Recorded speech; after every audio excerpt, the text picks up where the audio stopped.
Біз қазіргі таңда тәуелсіздік алған мемлекетте өмір сүріп жатырмыз. Біздің мемлекетіміздің ең басты құндылығы адам бостандығы, ал адамдар үшін ең бастысы уайым қайғысыз өмір.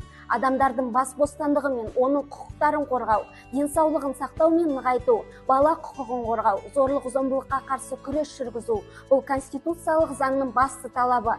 Конституциялық заңның талаптары орындалып жатқанымен, қоғамда зорлық-зомбылық мәселесі азаяр емес.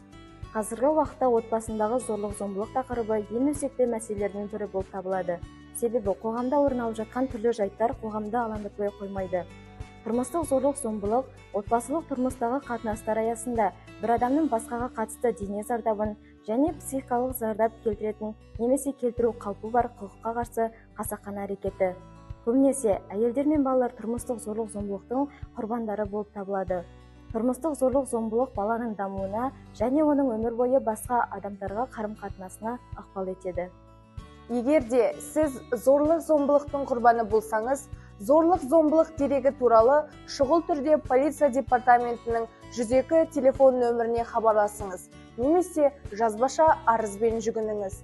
Құқық бұзушыға шара қолдану үшін полиция қызметкерлерінің тұрмыстық зорлық-зомбылық жасалған жерге келулерін талап етуге құқылысыз. Жарақат алған жағдайда 103 нөмірі бойынша жедел жәрдем шақырыңыз. Полиция қызметкерлерінен сот медициналық куәландырудан өтуге жолдама алыңыз.